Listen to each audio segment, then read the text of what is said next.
vote હતો તો આટલો મોટો હોજીને કીડી કવડી ગઈ હતી જો બેન હે ને પૂરી સોની સહી ન કરી પછી દિવસમાં થોડુંક પાણી પીવાનું પછી એક ભૂંગળું ખાઈને બધું પાણી પી જાય પછી પાછું એક ભૂંગળું ખાવા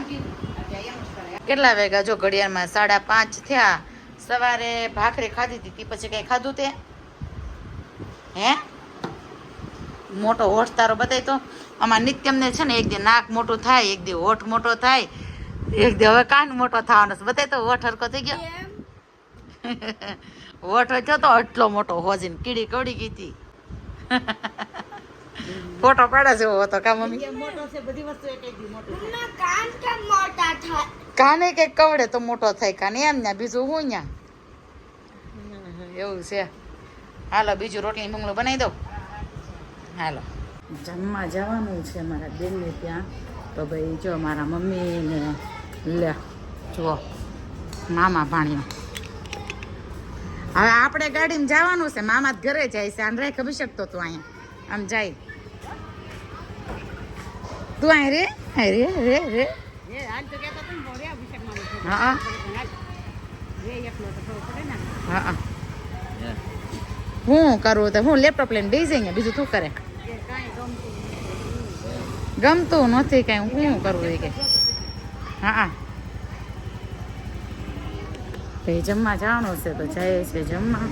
મારા મમ્મી નીચે જવાની ડાયરેક્ટ ત્યાં ગઈ અમારી ગાડી આવી સારું ચાલો ત્યાં જઈને બધાને મળાવો મમ્મીના પિયરમાં જવાનું છે જમવા જો ભાઈ પહોંચી ગયા છે જમવા અને બધા મહેમાન આવી ગયા છે મમ્મી ને મામી અને ભાભીને આ વખતે પાછા બેસાડી દીધા છે પૂરી વણવાન તળવાન હે ને ભાભીઓ લાવ્યા શું કામ હોય કામ કરવા આટું નણંદુ ને કામ ન કરવું પડે એટલે પૂરી તળ હું કયો છો ચંદ્રીબેન તળે દેખાય પણ આપણે થોડુંક સાઈડમાં રહેવાય એમ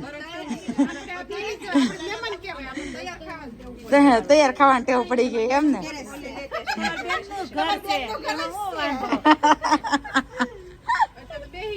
એટલે તો બેસી ગયા કા ઘર ધણી મારા હા એવા પાકા ને તા બધા કામે લગાડી દે ઘર ધણી જો છાસળ કરે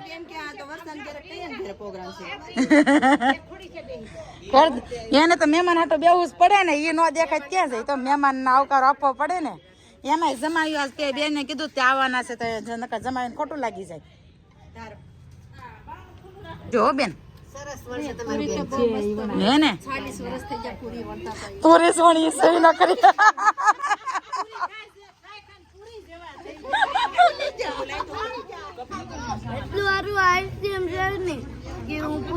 પૂરી વગર ખાવા મેડમ જો ભાઈ ડીશ માં આવી ગયું છે જમવાનું કેમ દ્રષ્ટિ પીરસી ગોટા ખાવાનું મન નથી થતું ને છેલ્લે એટલા રહ્યા હતા બધા કેટલા બધાને જમાડી દીધા કેમ ભાઈ ખાઈ જો હા બેઠા બહુ ભૂખ લાગી ને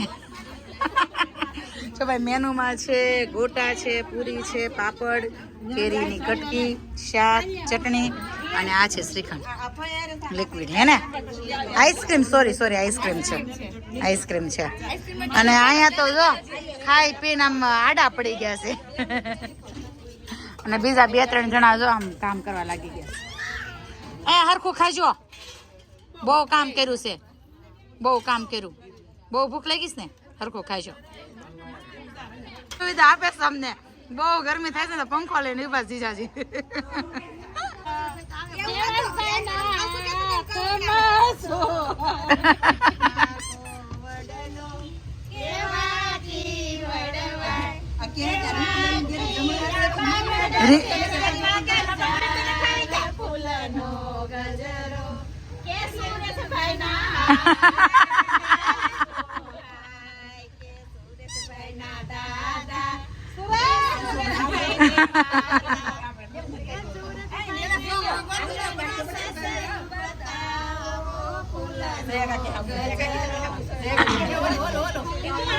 કેવો જોવે છે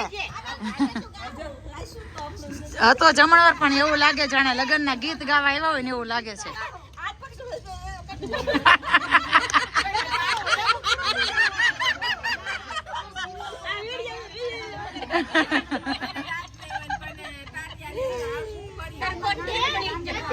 હાથ ની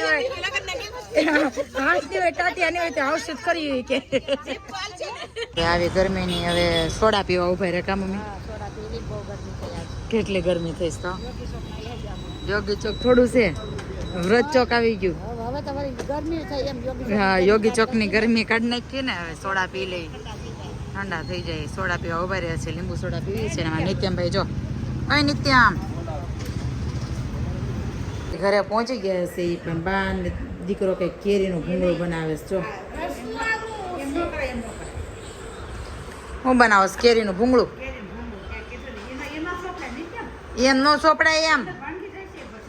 કેરીની કટકી કરીને મૂકશે ભાખરીની અંદર અને પછી એ ભાખરી ખાવાની છે જમવા ગયા હતા ત્યાં તો નકરા પાપડ ને છાશ ને પાણી પીધું છે જમવાનું હતું બહુ સારું પણ ભાઈએ ખાલી પાપડ ને છાશ ને પાણી પીધું હા કેટલા પાપડ ખાઈ ગયા છે નિત્યમ શું કેરીનું ભૂંગળું ઈ કેવું તો નથી ઈ કેવું હોય ભાખરીની અંદર કેરીની કટકી નાખ દેવાની અને પછી ખાવાની એવી મજા આવે ને વાત ચાલે એવું લાગે કેરીના ટપમાં ન પડી ગયા હોય એવું લાગે તો કેરીને જેને કેરી ભાવતી હોય ને મારા બાએ બનાવી દીધી બાએ બનાવી દીધું બતાવો તો મને કેરીનું ભૂંગળું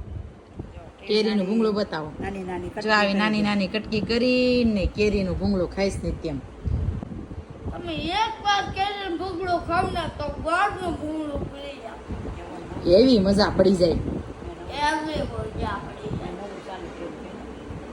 નવું સારું કહેજો ખોટું કીધું કેરીનું ભૂંગળું કરવાનું બા દીકરાએ હાચીને કેરીનું ભૂંગળું બનાવી નાખ્યું